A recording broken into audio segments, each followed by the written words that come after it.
मोक्षमार्गस्य नेतारं भेतारं कर्मभूभृतां ज्ञातारं विश्वतत्त्वानां वन्दे तद्गुणधर्मये। सभी सनातनवासी भव्य जीवों को यह भाव हुआ कि हमें भाव को समझना चाहिए। आप सब लोगों के भाव को समझने के, भाव को जान के मुझे भी भाव की चर्चा करने का भाव हुआ। अब ये भाव क्या चक्कर है समझेंगे। 5 भाव का अपना प्रकरण चलने वाला है।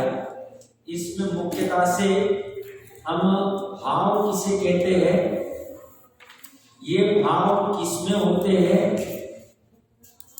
जिसमें ये भाव होते हैं, कौन कौन से प्रकार के भाव होते हैं, उसमें से हमें जिन भावों को समझना है वह भाव कौन से है, उनका स्वरूप कैसा है, उनका वर्णन कहाँ कहाँ आया हुआ है, और वह भाव जो है वह किस में पाए जाते हैं, एक साथ कितने प्रकार के पाए जाते हैं, और उसमें से हेय भाव कौन से, उपादेय भाव कौन से और ज्ञेय भाव कौन से। और इन भावों को समझकर हमें क्या फायदा होगा, लाभ क्या होगा, क्योंकि हमें तो हम सब बनिया है। हम हर चीज जो भी करते हैं विचार पूर्वक बढ़िया बुद्धि से करते हैं। तो इन 5 या जो भी भावों की चर्चा चलेगी, इन भावों को समझ के हमें क्या लाभ होने वाला है, ये मुख्यतः से 7-8 बिंदु के ऊपर अपनी चर्चा चलेगी। सबसे पहले भाव क्या है, भाव किसे कहते हैं। इसमें लौकिक में भी हम भाव शब्द का बहुत सारा यूज करते हैं, और लोकोत्तर मार्ग में भी हमने बहुत बार सुना भी होगा। लौकिक में जैसे कोई भी वस्तु का मूल्यांकन करना है धन आदि में, तो हम कहते हैं इसका भाव क्या है। इसका भाव क्या है मतलब सब्जी का भाव क्या है, वस्तु का भाव क्या है, जिसे भी खरीदना आदि है, तो वह लौकिकता में कहा गया भाव है धन में उसकी कीमत ठहराना। या किसी का अगर मान बढ़ गया, मान आदि कषाय बढ़ गई, तो इसे हम कहते हैं इसके भाव बहुत बढ़ गए, यह भी बहुत भाव खाने लग गया। इस अपेक्षा से भी लौकिक में भाव की चर्चा होती है सामान्यतः। लोकोत्तर मार्ग में भी, जिनागम में भी भाव के विभिन्न विभिन्न पहलुओं की उपेक्षा से चर्चा की गई है। एक तो राजवार्तिक जी या धवला जी ने भाव का अर्थ लिया होना मात्र, बस होना है, बस जैसे सत्ता है पड़ी, ऐसे होने मात्र को भी भाव का है। ऐसा क्यों है, बस है। फिर जिनागम में भाव की और अन्यथा से चर्चा आती है, गुण और पर्याय को भी भाव कहा जाता है। ज्ञान गुण, ज्ञान भाव, सुख भाव, चारित्र भाव, गुण की अपेक्षा से कहा जाता है, पर्याय को भी कहा जाता है। पर्याय में भी कोई विशिष्ट चित्त का जो विकार है उसे भी भाव कहा जाता है। जैसे राग भाव, द्वेष भाव विकार है, उसको भी भाव कहा जाता है। शुभ राग का भाव, अशुभ राग का भाव, या पुण्य का भाव, पाप का भाव। भाव की तीसरी अपेक्षा से चर्चा हुई। पंचास्तिकारी जी की 107 की टीका में अमृतचंद्र देव 9 पदार्थ को भाव कहते, क्योंकि 108वीं गाथा में 9 पदार्थ 9 तत्व की चर्चा प्रारंभ करने वाले हैं कुंद देव। उसके पहले टीका में वो भाव कहते। तो मुख्य भाव जीव और अजीव 2 तत्व पदार्थ है, और उनके विशेष मिला के फिर वहां पे 9 पदार्थ को भाव कह दिया। फिर भाव की और एक चर्चा आती है शुद्ध भाव,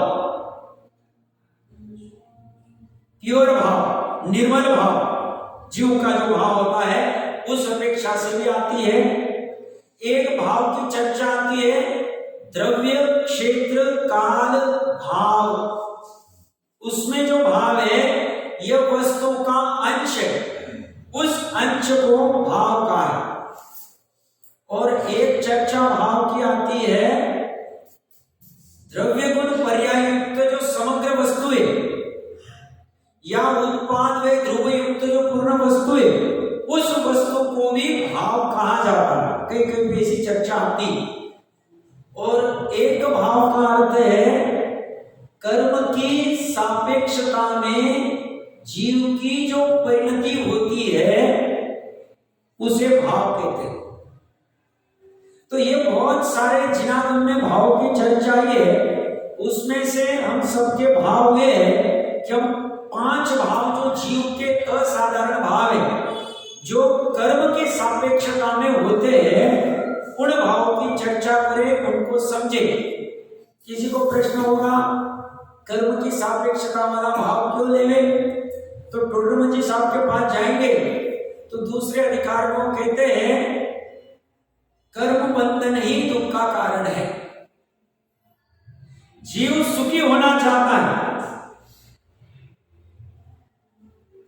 बट जीव को अनादि से कर्म बंधन, और कर्म बंधन से छूटने के लिए इन भावों को समझेंगे तो ख्याल में आएगा कि जीव के कौन से भाव होते हैं, उन भावों में से कौन से भाव से जीव को कर्म बंधन होता है, उस समय में जीव की क्या अवस्था होती है, और उन भाव क्या अनादि निधन है। अगर वो कर्म बंधन वाले भाव अनादि निधन नहीं है तो फिर इन भावों तो इनसे छूटने का उपाय है। ये सब चर्चा इन 5 भावों को अच्छे से हम अगर समझे तो हमें समझ में आ सकती है। तो मुख्यतः से अपनी चर्चा चलेगी 5 भाव की कर्म की सापेक्षता होने वाली। अब उसके पूर्व समझते हैं कि यह भाव किसमें होते हैं, भाव किसे कहते हैं। तो यहां कर्म के सापेक्षता की चर्चा चल रही है, बट उसके पहले सामान्य रूप से भाव का अर्थ जिनागम में परिणाम लिया जाता है। परिणाम कहो, परिणमन कहो, पर्याय कहो, परिणति कहो, लगभग समान अर्थ में आते हैं। तो ये जो परिणाम है ये होते किसमें, तो परिणाम मुख्यतः से द्रव्य में होंगे, आधार उसका द्रव्य। तो फिर प्रश्न खड़ा होगा जिज्ञासु को कि द्रव्य कितने, वैसे सबको बताइए, मुझे पता है, बट सामान्य से कोई नया जीव होगा तो बेसिक सब चर्चा कर लेनी चाहिए, इस अपेक्षा से 1 बाय 1 देख रहे हैं। तो ज्ञानी जीव कहते हैं 3 लोक में 6 द्रव्य के अलावा और कोई 7वां द्रव्य नहीं। तो 6 द्रव्य है, 6 द्रव्य में भाव होते हैं। क्या यह 6 द्रव्य में 5 के 5 भाव होते हैं या कौन से भाव होते हैं। तो ज्ञानी कहते हैं 6 द्रव्य में 5 द्रव्य को अजीव में खड़ा करते हैं, एक जीव द्रव्य है जो चेतन से युक्त है, जीवत्व से युक्त है, उसको अलग खड़ा कर।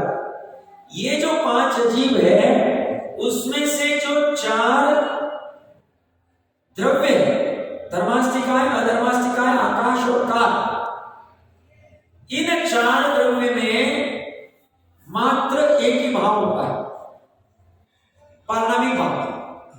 उसके ऊपर कर्म या पर द्रव्य का कुछ भी जोर नहीं चलता, उसकी निमित्तता में कुछ भी होता नहीं। वह सदा से अपने स्वभाव भाव में ही परिणमित होता है, इसलिए 4 द्रव्यों में एक पारिणामिक भाव ही पाया जाता है। अब बच गया अजीव में पुद्गल। पुद्गल में 2 प्रकार के भाव पाए जाते हैं, एक पारिणामिक भाव और एक औदैहिक भाव। पारिणामिक भाव जो है अपने स्वभाव रूप परिणमित करना।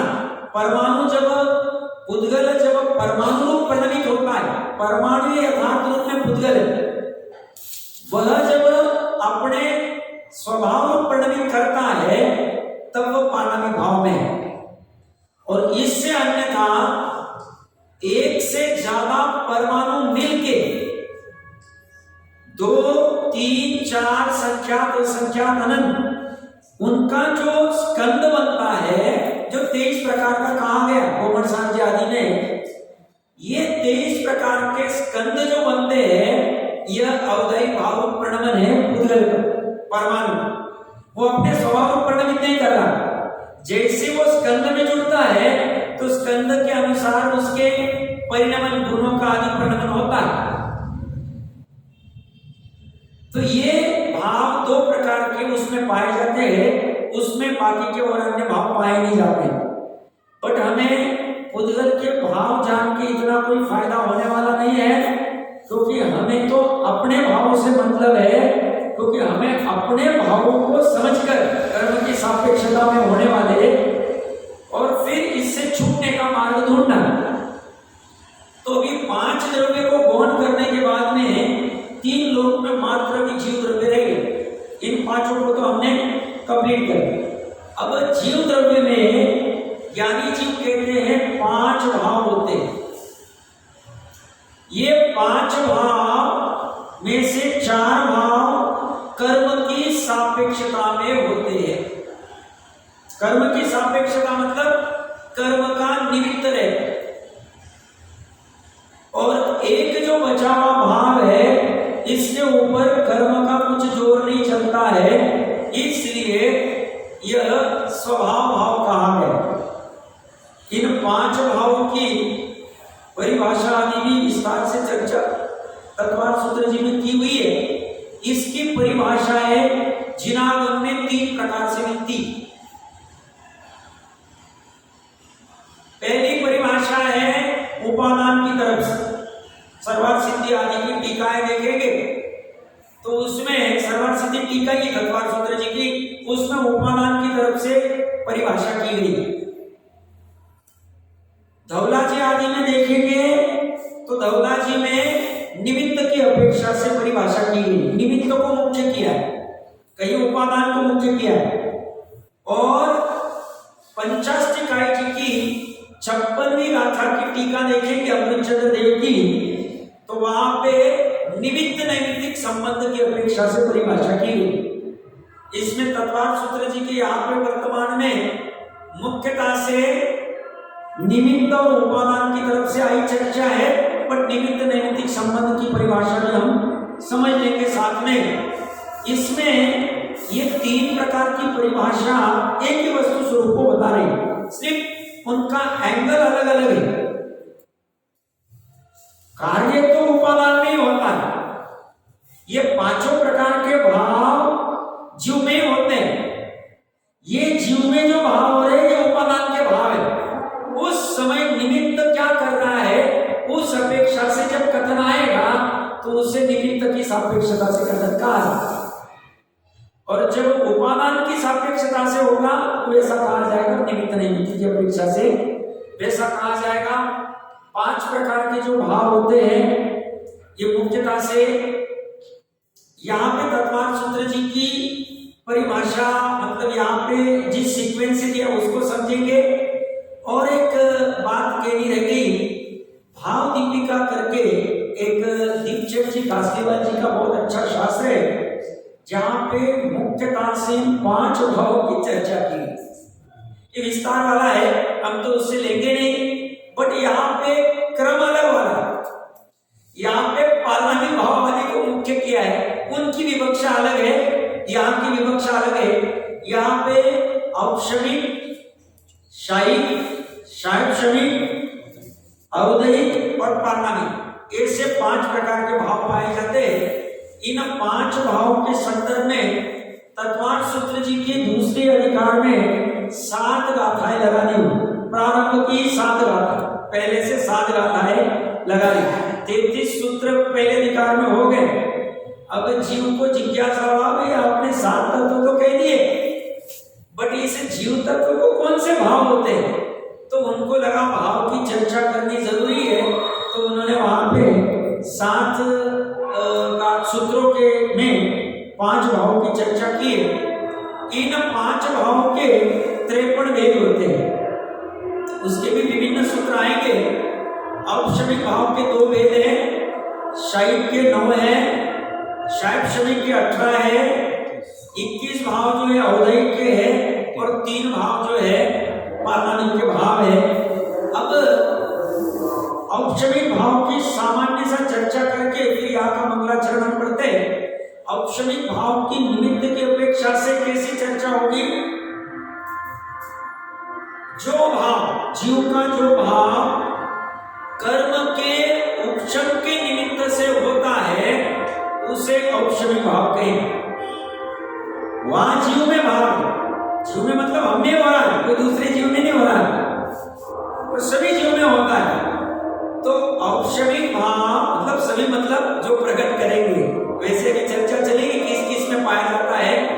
तो औपशमिक भाव जीव का वहां उस समय में निमित्त क्या कर रहा था? तो निमित्त मतलब कर्म, क्योंकि कर्म का और जीव का घना निमित्त नैमित्तिक संबंध। तो कर्म का उपशम के निमित्त से जीव का जो भाव, निमित्त ने किया नहीं है भाव, जीव ने स्वयं प्रकट किया, दोनों का समान काल है, इसलिए समान काल की अपेक्षा से निमित्त नैमित्तिक से उसके ऊपर आरोप आ गया कि कर्म के उपशम के निमित्त से जीव का एक भाव उसकी उपस्थिति को महत्व कर दी। जैसे लव कुश किसके निमित्त से उत्पन्न हुआ? तो राम के निमित्त से, तो उसको मुख्य कर, बात इतनी सी है। और जब उपादान की तरफ से चर्चा आएगी तो उपशम ही जिस भाव का प्रयोजन है उसे औपशमिक कहेंगे। तो औपशमिक भाव का क्या है? जिस भाव का प्रयोजन उपशम है, कर्म का उपशम करना, उसे औपशमिक कहेंगे। तो यहाँ उपादान की तरफ उपशम, क्षय और क्षयक्षम शब्द का मतलब बता दें। हाँ बता कर रहे हैं उसमें। हाँ वो मेन लिंक नहीं होगा, बात बराबर है, 1-2 मिनट में बोलता हूँ। और निमित्त नैमित्तिक से उसकी चर्चा आएगी। उदय से युक्त जो भाव वो औपशमिक। अब अच्छा प्रश्न किया डॉक्टर साहब ने कि उपशम, शैक्षम, क्षय आदि क्या है। सबसे पहले उपशम और औपशमिक में क्या फर्क? तो उपशम शब्द को ठ प्रत्यय लगाया व्याकरण में तो वो औपशमिक बन जाता है। जैसे समाज, उसको ठ प्रत्यय लगाया तो सामाजिक बन गया। मनुष्य एक सामाजिक प्राणी, तो जो समाज में रहता वह सामाजिक। ऐसे उपशम भाव से युक्त जीव औपशमिक भाव, ऐसी सामान्य चर्चा है। अब यहाँ तो तत्वान सूत्र जी का भी टीका पढ़ेंगे तो उसमें उदाहरण भी आए हैं, पर सामान्य रूप से उपशम, क्षय, शैक्षम क्या होता है इसकी चर्चा करते हैं। जैसे उदाहरण में सामान्य देखना है, जल पड़ा है, जल के अंदर मान लो भस्म डाल दी और भस्म की वजह से जल मैला बना, उस मैले जल में कतक फल डाल दिया, फिटकरी या कतक फल, फिटकरी अवक्ष है, चर्चा के लिए समझ रहे, कतक फल डाल दिया। जैसे डाला वो जो मैल था वो नीचे बैठ गया और ऊपर का पानी जो है वो निर्मल हो गया। तो ऊपर का जो निर्मल पानी है, शुद्ध पानी है, यह है अपने सिद्धांत में जीव की परिणति। और मैल जो नीचे बैठ गया वह है कर्म का नीचे दब जाना, उपशमित होना, बैठ जाना। तो जितने काल तक वह नीचे बैठा रहेगा, कौन? मैल, तब तक पानी स्वच्छ बना रहेगा, इसलिए वह स्वच्छ पानी को उपशम भाव का है। और नीचे वाला मैल ये निमित्त रूप में, तो मैल नीचे बैठा, वो बाद में अगर किसी ने वहां पे बीच में हाथ आदि डाल दिया, कोई पत्थर डाल दिया, तो वापस वो मैला हो जाए, वो पानी वापस भस्म ऊपर आ सकती। तो ये पर्टिकुलर काल तक, जब तक कर्म का उदय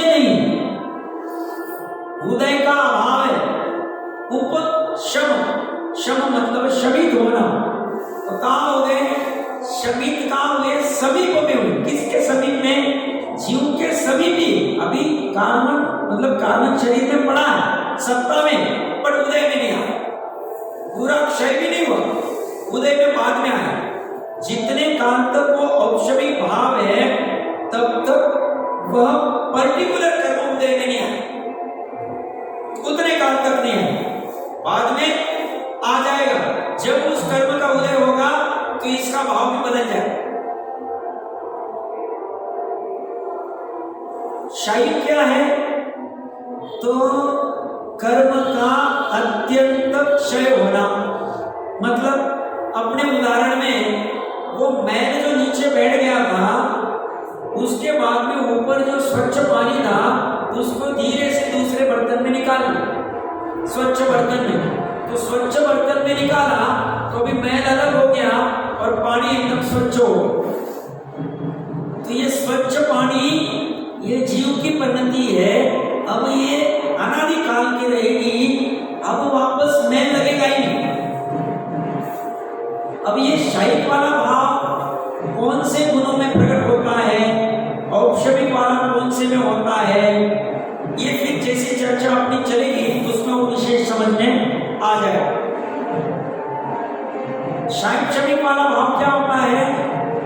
तो उसमें बर्तन में जो पानी, उस पानी में किसी ने थोड़ा सा उस पानी को हिला दिया, थोड़ा सा ये कर दिया, उससे क्या हुआ कि नीचे बैठा हुआ जो पानी था उसमें से कुछ मैल, नीचे जो मैल बैठा था उसका कुछ का ऊपर आना हो गया, वो मैल का, और नीचे जो बैठा हुआ मैल है वह अभी उदय में नहीं आ रहा, बचा हुआ। और तो इसमें क्या हो गया? उदय अभावी क्षय। जो बहुत ज्यादा मैल था उसका उदय नहीं हो रहा, वो ऊपर नहीं आ रहा, तो वो हो गया उदय अभावी क्षय। और जो मैल अभी नीचे बैठा है अभी उदय में नहीं आ रहा है, बट आगे आने योग्य, उसको अभी उदय आगे आए नहीं, इस योग्य जो कर दिया वह है उदय अभावी सद अवस्था रूप क्षय उपशम। मतलब सत्ता में पड़ा रहना, नीचे बैठा रहना। और जो अभी थोड़ा सा मैल उदय में आ रहा है वह है तेज जाति प्रकृति का उदय, एकदम मामूली मैल उदय में आ रहा है, थोड़ा सा हिला दिया इसलिए। अब हमारे सिद्धांत में भी ऐसा ही होता है कि पर्टिकुलर कोई जो कर्म की प्रकृतियां होती है उनका उदय अभावी क्षय सर्वघाती का। अभी सर्वघाती क्या है, स्पर्धक क्या है वो भी जानेंगे। और किसी का मुनि का सदअवस्था रूप उपशम भी होता है और देशघाती प्रकृति का उदय होता है। तो ऐसी अवस्था को क्षयोपशम कहेंगे। क्षयोपशम में क्या है? क्षय प्लस उपशम दोनों के मिलके हुआ क्षयोपशम वर्ग। तो कुछ का क्षय, कुछ का उपशम। और वेदन जो हो रहा है उस अपेक्षा से अलग कथन चलेगा। ये क्षयोपशम का सामान्य अर्थ हो गया। औदयिक का क्या अर्थ है? वह मैल किसी ने वापस बहुत हिला दिया, पूरा का पूरा मैल उड़ गया, तो पूरा पानी वापस मैला हो गया। तो ऐसी अवस्था में जब भाव होता है औदय, तो पूरी मलिनता आ गई। तो औदय भाव में, उदय में जो भाव होता है, कर्म के उदय में जो भाव होता है वह औदय भाव। और पारामिक भाव जो होता है इसके ऊपर कर्म का उपशम, क्षय, क्षयोपशम और उदय कुछ भी कार्य करता है। यह अपना स्वतंत्र प्रकटन करता है।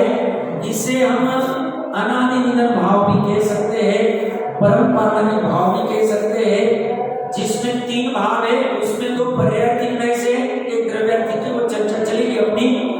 ये सामान्य चर्चा हो गई। हम 258 नंबर पेज अगर निकाले दूसरा अधिकार सूत्र जी, उसमें इन 5 भावों की मुख्यता को देखकर चेतननाथ जी ने मंगलाचरण उसी अपेक्षा से किया है। मंगलाचरण में भी जिन्होंने शाही भाव प्रकट कर लिया उनको वंदन किया है। क्यों क्या क्या है समझते हैं।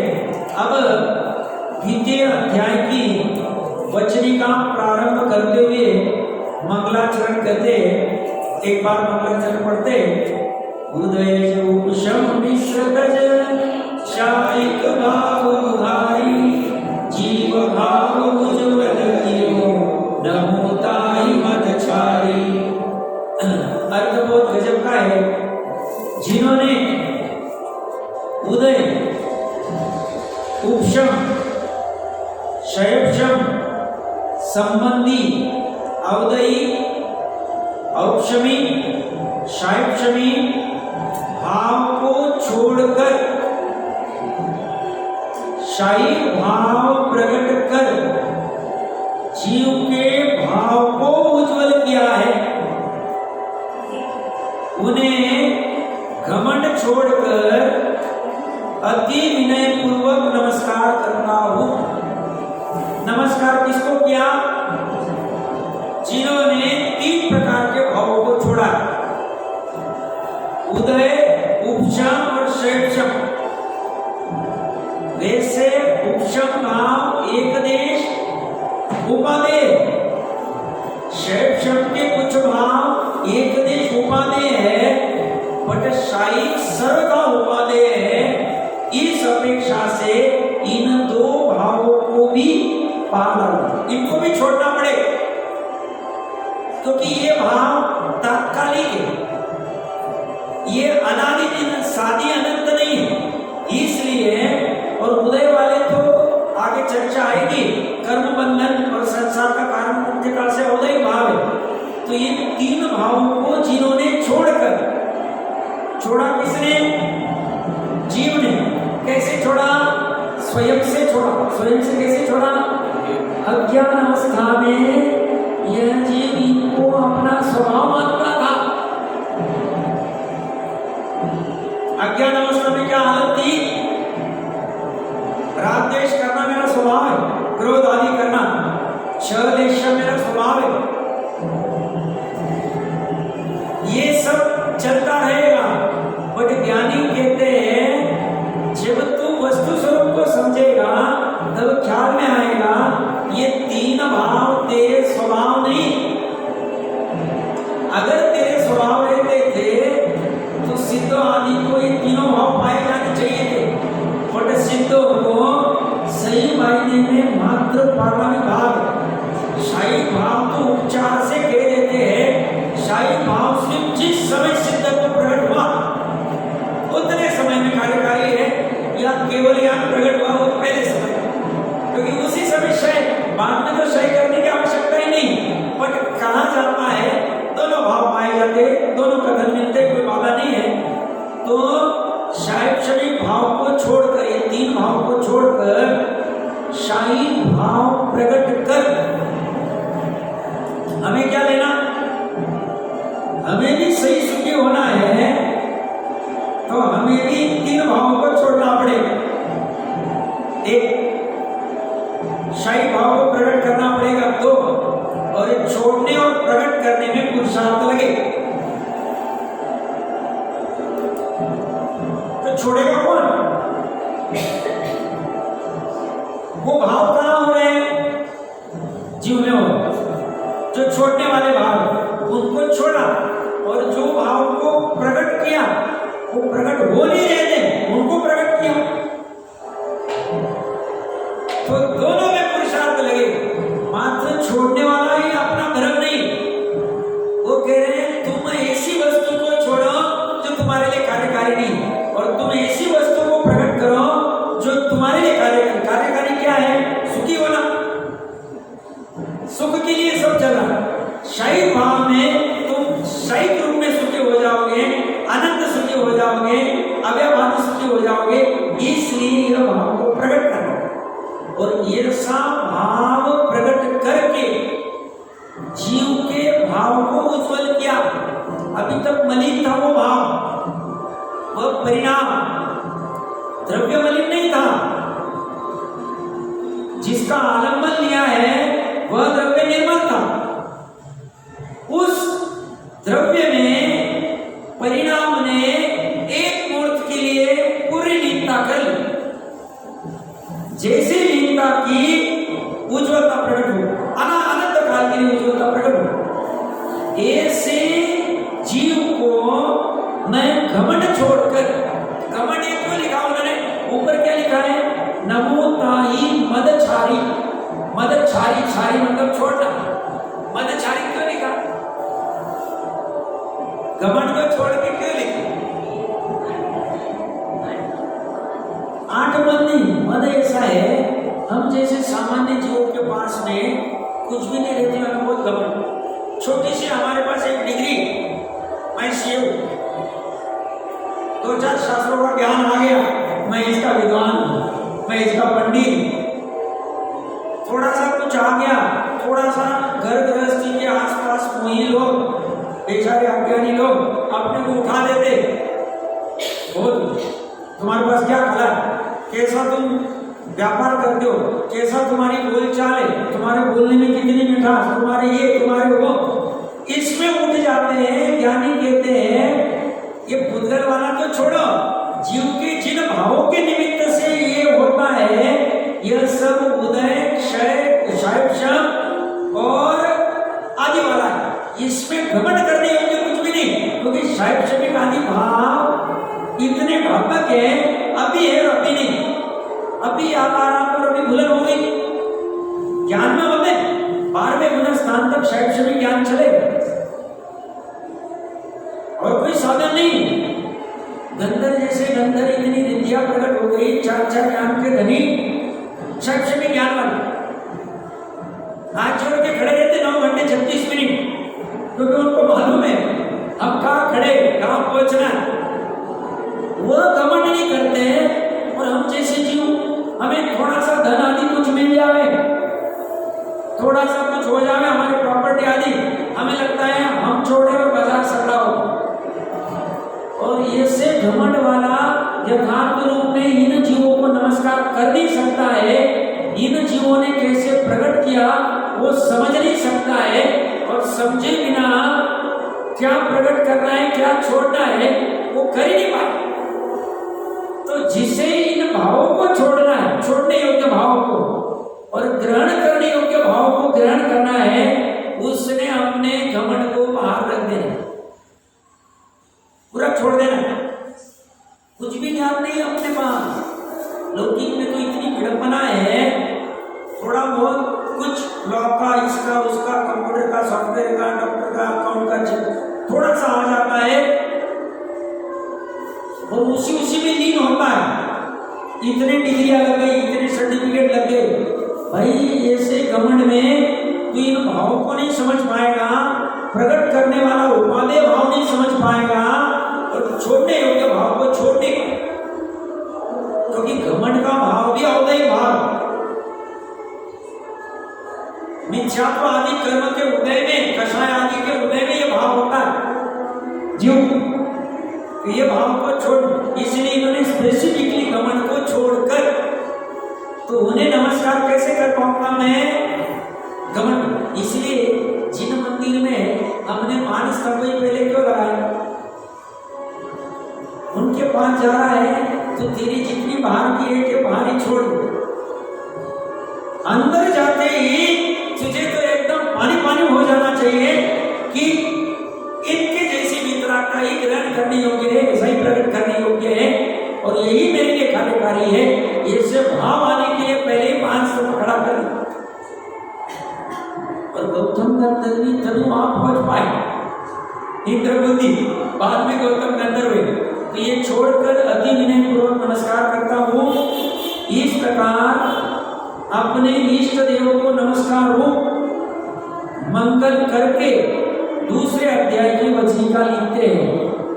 यहां शिष्य पूछता है कि हे भगवान, सम्यक दर्शन के विषय भाव रूप में कहे गए जीवादि तत्वों में से प्रथम जीव का तत्व, प्रथम जीव का असाधारण रूप निज स्वभाव क्या है,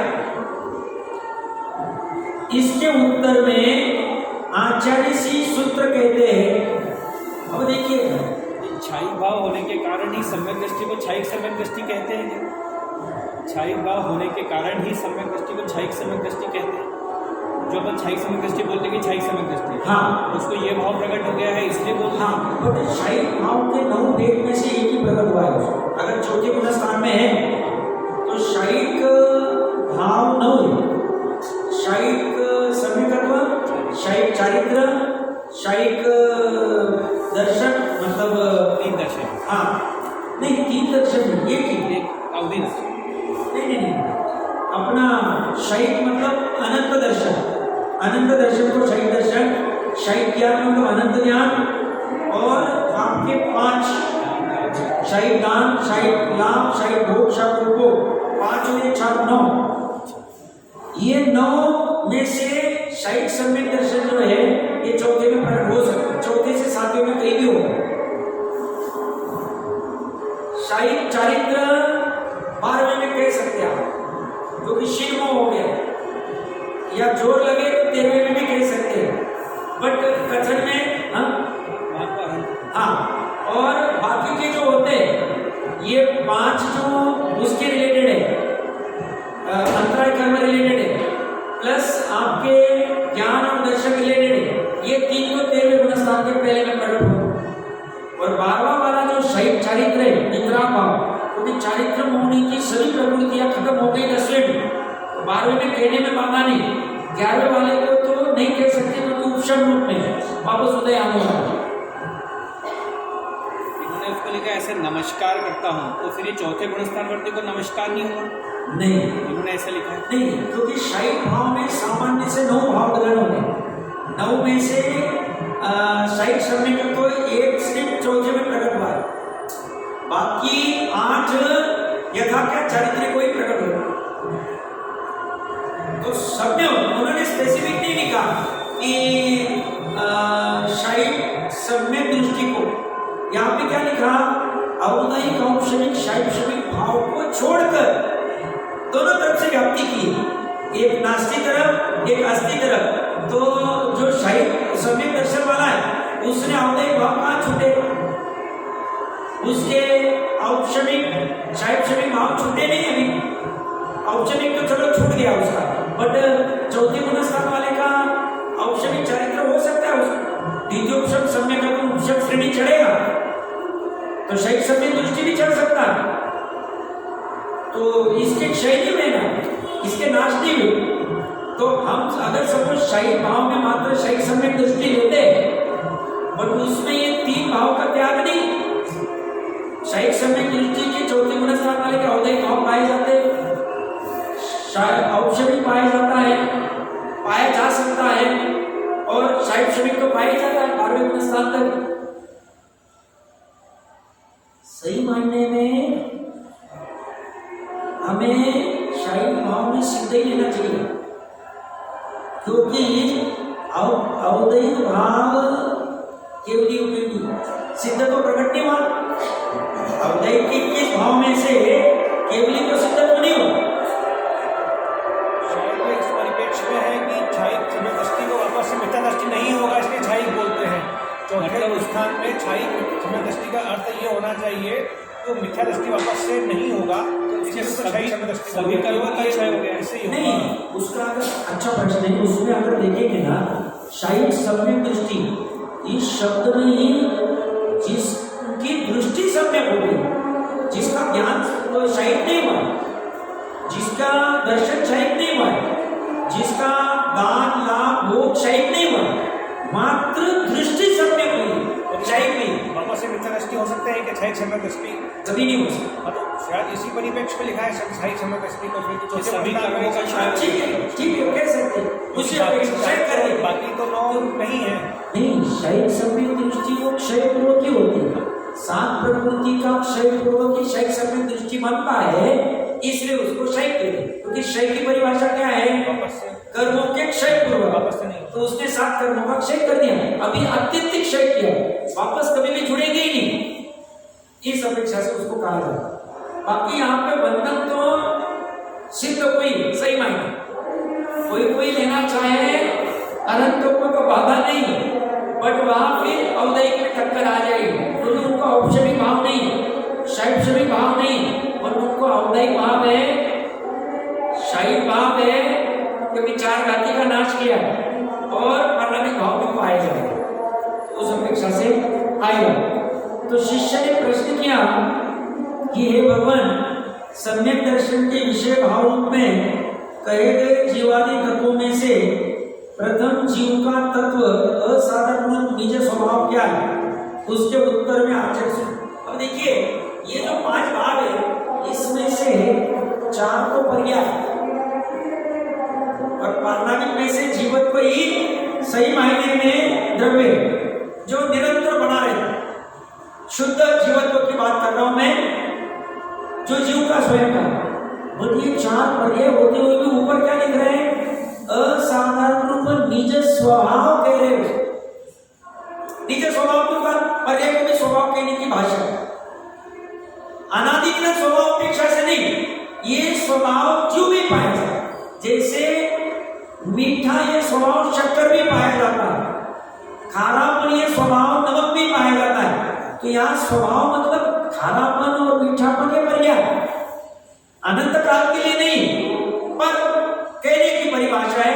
ऐसे इसको नित्य स्वभाव कहा है, बाकी सभी नित्य नहीं है, वो तो जैसी चर्चा चलेगी उसमें खुलेगा। तो पहला सूत्र है, एक बार पाठ करते, औपशमिक शायिको भावो निष्कर्ष जीवस्य स्वतत्व मौलिक पारिणामिकोच्च। औपशमिक, शाही, मिश्र, औदयिक और पारिणामिक ये भाव जीव के स्वतत्व है। स्वतत्व, तत्व का अर्थ क्या है? तत् प्लस वह का अर्थ होता है भाव, और तत् का अर्थ होता है यह का भाव। यह मतलब जिसकी चर्चा चल रही, यह मतलब कौन? तो पदार्थ का भाव। कौन से पदार्थ का भाव है? स्व पदार्थ का भाव है। स्व पदार्थ कौन? जीव का ही भाव, अपना भाव है। अपने 5 भाव होते हैं। अब कब कब होते हैं, कौन सी दशा में, क्या हमारे 5 भाव पाए जाते हैं क्या, वो सब जब चर्चा आएगी कब कब कैसे पाए जाते हैं तो एक साथ समझेंगे, तब देखते हैं। कर्म की निज शक्ति के कारण आत्मा में कर्म का उदय नहीं होना औपशमिक है। अब यहाँ पे 2 बिंदु सबको पता ही होगा, फिर भी एक बार ले लेता हूँ। यहाँ आत्मा किसे कहते हैं और कर्म किसे कहते हैं जानना जरूरी, क्योंकि आत्मा और कर्म पता नहीं इनका क्या चल रहा है, समझ में नहीं है। तो यार सामान्य से सबको पता है, भाव कर्म, द्रव्य कर्म और नौ कर्म, 3 कर्म कहे जाते हैं जो अपना प्रकरण संगत, बाकी कर्म के अनेक अर्थ भी होते हैं। इसमें से यहाँ कर्म के उदय मतलब द्रव्य कर्म की चर्चा है। द्रव्य कर्म क्या चक्कर है, बहुत समझ सरल है, जिनवाणी में आता है कि उद्गल जो होता है, उद्गल के जो मैंने भी थोड़े समय पहले कहा 23 प्रकार के स्कंद बन सकते हैं। 23 प्रकार के स्कंद बन सकते हैं, उसमें कार्बन स्कंद, उसमें से 5 स्कंद ही हमारे जनरल रिलेटेड है, बाकी 18 की चर्चा घुमंड सारे जीवकांड में आई, पर अभी इतना आवश्यक नहीं है। 5 को जानना जरूरी है। 5 में से एक आहार वर्गना, भाषा वर्गना, मनोवर्गना, कार्बन वर्गना और तेजस वर्गना। आहार वर्गना के फिर 3 वेद, औदारिक, वैक्रिय और आहार और श्वासोश्वास को भी उसमें ले ले। औदारिक मतलब हमारा जो शरीर बना है ये आहार वर्गना से बना है। उद्गल विशिष्ट प्रकार के उद्गल का संचय होकर बना, उसमें निमित्त क्या है? नाम कर्म का उदय। नाम कर्म के उदय में अंग उपांग संस्थान मिलते हैं, उसके निमित्त से ये बन जैसा बनना है। कोई गोरा, कोई काला, कोई कैसा, सब चलता है, सब पूरे ग्रामीण प्रकृति में देख सकते। वैक्रिय देव और नारकी आदि का होता है, औदरिक जो होता है वो मनुष्य की एज का होता है, और आरक जो है स्पेसिफिक मुनिराज का ही होता है, जो अंतर्मुहूर्त के लिए शंका आदि का वो चर्चा आई हुई। और श्वासोश्वास जो हम निरंतर लेते हैं, श्वासोश्वास मात्र हम ही नहीं लेते, एक इंद्रिय आदि भी लेते। कल उनको नाक कहा है, नाक से श्वासोश्वास लेते हैं, तो उनके पूरे सर्वांग से जो भी उतरे लेते होंगे। तो ये आर वर्णा का हो गया। भाषा वर्णा जो हम बोल रहे हैं, ये भाषा वर्णना के मतलब विशिष्ट प्रकार के परमाणु का स्कंद बनता है और भाषा उत्पन्न होती है। वो मन विकल्प पूर्व की होती है। मनोवर्णना क्या है? जो अपने हृदय में 8 पंखुड़ी के कमल के आकार का मन बना हुआ है, उस मन में जो विशिष्ट प्रकार की पुद्गल की वर्णनाएं निरंतर ग्रहण हो रही, उसका निमित्त है भावमन। भावमन और द्रव्य मन का निमित्त नैमित्तिक संबंध, उसके निमित्त से निरंतर चलती रहती है। अपने को लगता है ना इतना विचार क्यों करता हूँ, बहुत बार कभी निरंतर विचार चलते, कहीं पे विचार चले जाते हैं, उसमें भावमन द्रव्य मन का दोनों का चलता है। अब उसकी विशेष चर्चा को अलग से कर लेंगे। और रहा तेजस शरीर, तेजस वर्गना, तेजस वर्गना से तेजस शरीर मिलता है, जो अपना ये जो शरीर की कांति आदि होती तेज, उसमें निमित्त बुद्धि तेजस शरीर होता है। ये चार तो सहज में कह दिए। कार्बन शरीर, कार्बन शरीर को जानना इसलिए जरूरी है, जगह जगह पे कर्म की चर्चा है, और ये सब कर्म का ही। हम तो बहुत कहते हैं ना कि साहब कर्म की वजह से दुखी हुआ नहीं, ये तो उपचार का कहना है। बाकी अपनी 150 पर कलश चल ही रहा है, और उसमें तो कहते हैं भैया तो पर के अपराध से दुखी नहीं, तो चर्चा अपनी अलग से चल रही है। तो इसमें कार्बन शरीर की व्यवस्था कैसे चलती है, इसमें बहुत अच्छे से आएगा। ये पढ़ना चाहिए, टीका जब जोर लगे अलग से पढ़नी चाहिए, बहुत सरल भाषा में। तो इसमें अपने जहाँ आत्मा के प्रदेश, आत्मा के प्रदेश कितने हैं? 3 लोक में जितने आकाश के प्रदेश उतने अपने आत्मा के प्रदेश। अभी एक शरीर, एक सुई के नोक के ऊपर भी अनंत जीव होकर रह सकते। ऐसा कैसे रह सकते? अवगान शक्ति की ऐसी विशिष्ट सहज में हो जाओ, बस उसकी योग्यता। साहब ये नमक में खारापन ऐसा कैसे हो सकता है? कैसे हो सकता है? सहज है उसको, ऐसे ये सहज हो।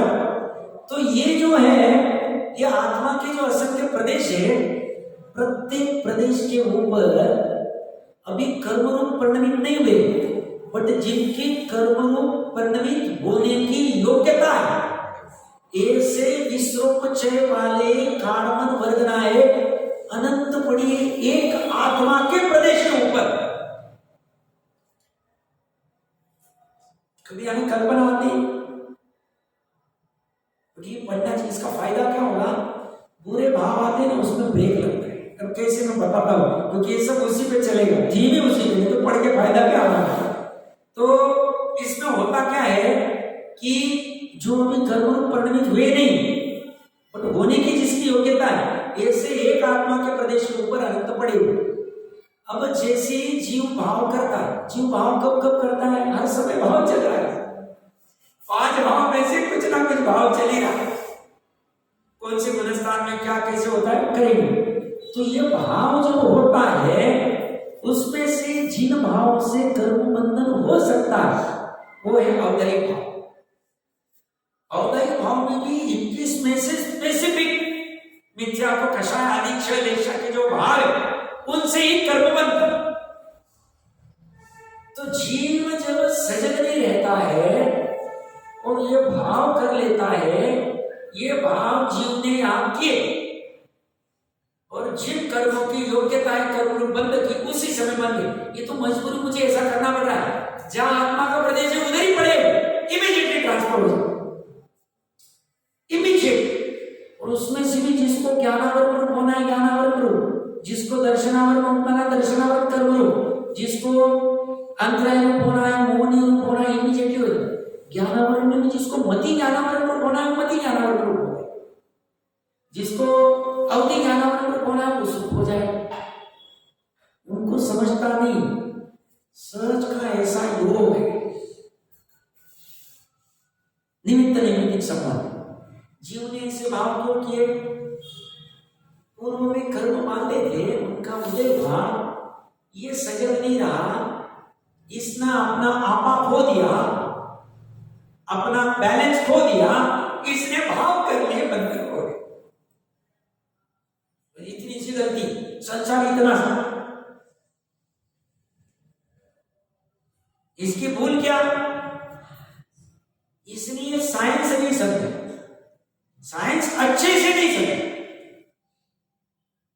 अच्छे से समझे तो फिर ऐसा चलता है। तो जिस समय में मंद कषाय है, अभी अपनी सबकी मंद कषाय, इसलिए अपने भाव रहे कि समझे, तो मंद कषाय के अवसर में प्रमाद को खोकर जिनवानी का आगम का सेवन करके परापर गुरु का उपदेश लेके अपनी तर्क युक्ति को याद लगा कि ये कैसे हो सकता है, क्या होता है, यह लगा के जब वो निर्णय करेगा, ये निर्णय करते वक्त टोडरमल जी साहब कहते हैं उसकी विशुद्धि होती, विशुद्धि होती है तो कर्म की उदीर्णा, संक्रमण, आकर्षण जो कुछ होना है सब हो जाता है। यह अपने आप होता है, जीव कुछ नहीं कर रहा, जीव बस अपना स्वाध्याय कर रहा है, अच्छे भाव से कर रहा है, अच्छे लक्ष्य से कर रहा है, लक्ष्य उसका ऊंचा, सुखी होना, सच्चा सुखी होना, सांसारिक वाला नहीं, धन वाला नहीं, शरीर वाला नहीं, 5 इंद्रिय के विषय वाला नहीं, ये वाला। तो जैसे उसके भाव होते वो चालू करता है तो वैसे वैसे निमित्त नैमित्तिक संबंध है, कर्म अपने अपने उद्दीपना, संक्रमण, आकर्षण होते हैं। तो होता क्या है, पर्टिकुलर एक टाइम ऐसा आता है कि उसको अपनी पर्याय ये अपना अविरत करता जाता, अविरत मतलब बिना रुके करता जाता है और स्व समय में उसको अपने इस आत्मा की अनुभूति हो जाए। उपशम से चर्चा चल रही है, उपशम में ऐसे ही चले, ये कर्म का उपशम हो गया, जीव का यह अनंत पूर्वक शरणवर्ती पर्याय में पुरुषार्थ चल रहा था बिना थके। ऐसा नहीं 6 महीना हो गया, साल भर हो गया, जितना लगे उतना तैयारी, उतनी तैयारी उसने कर दी। तो स्व समय एक ऐसा आता है जिसको हम कहेंगे तत्समय की योग्यता। उस समय में निज शक्ति के कारण आत्मा में कर्म का उदय नहीं होना। वो पर्टिकुलर कर्म सत्ता में पड़े तो रहने दो, अब उदय नहीं हो रहा। उदय क्यों नहीं हो रहा है? निज शक्ति, इतना सा भाव। तो ये कर्म की, ये अभी तो विस्तार से जब चर्चा चलेगी तब बात आएगी। तो ये ऐसा बंधन होता है, तो हमें बुद्धिपूर्वक सोच के ऐसे कामों से हटना है जिसमें अपने तीव्र बंध हो जाए और अपने को भोगना पड़े पाप रूप में, दुख रूप। और बुद्धिपूर्वक पुण्य के, स्वाध्याय के, तत्विचार के, शुद्धोपयोग के भाव में लगना चाहिए। बुद्धिपूर्वक करता है, छोड़ने और ग्रहण। तो कह रहे हैं कर्म की निज शक्ति के कारण। अच्छा, कर्म की भी खुद की शक्ति, आत्मा में कर्म का उदय नहीं होता। यहां आत्मा में अर्थ मतलब आत्मा के एक क्षेत्राधार में ले, अंदर होता नहीं उदय, जहां आत्मा है वहीं पे कर्म का उदय होता है। तो अब उसका उदय नहीं हो रहा है, वह औक्षमिक है।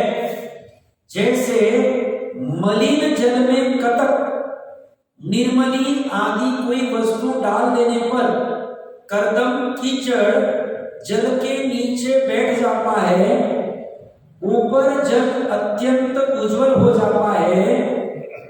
उसी प्रकार आत्मोन्मुखी वृत्ति रूपी कारण के वश,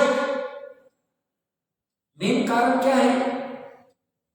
आत्मोन्मुखी, आत्मोन्मुखी का मतलब है आत्मा के उन्मुख, आत्मा के सन्मुख। आत्मा के सन्मुख कौन गया? स्वयं के परे। आत्मोन्मुखी वृत्ति रूपी कारण के वश, वृत्ति प्रवृत्ति, प्रकृष्ट रूप से वर्तन करना, वृत्ति करना, प्रकृष्ट रूप से किसने की? जीव ने की। उस वृत्ति के कारण के वश, उस वृत्ति के निमित्त कारण के वश, जीव के उस आत्मोन्मुख परिणति का निमित्त और उसके वश अपने प्रतिपक्षी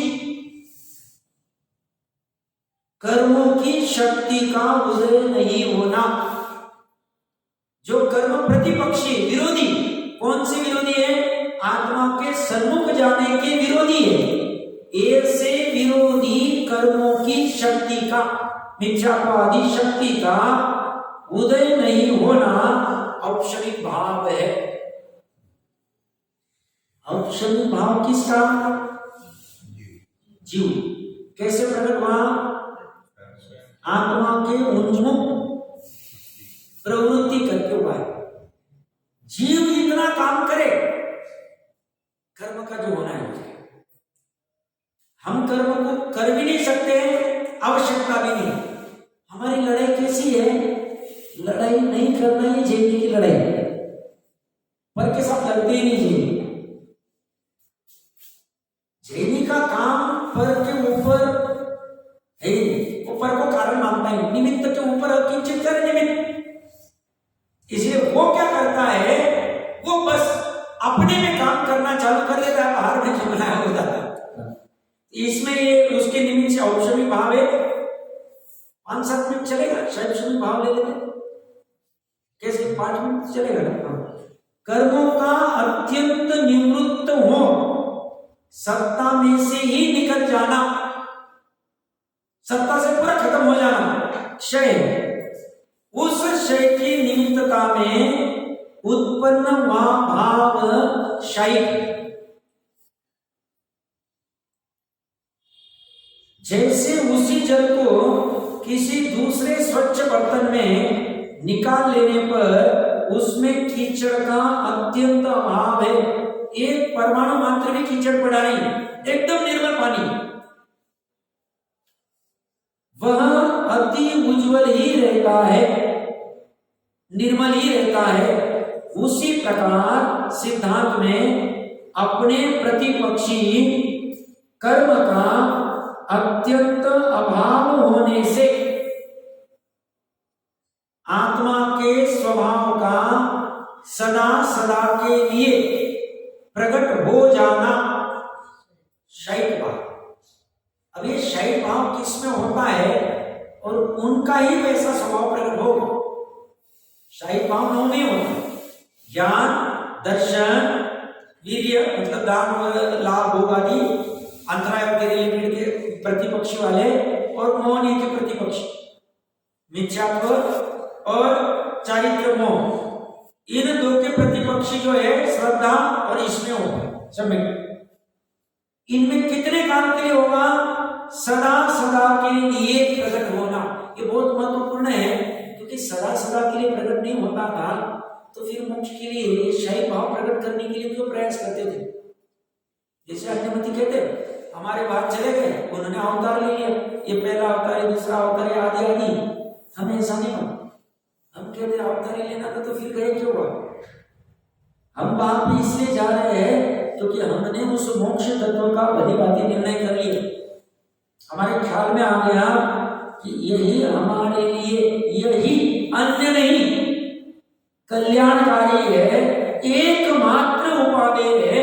और ऐसा मोक्ष तत्व, मोक्ष बना हमारा प्रकट होगा हमारी वस्तु से।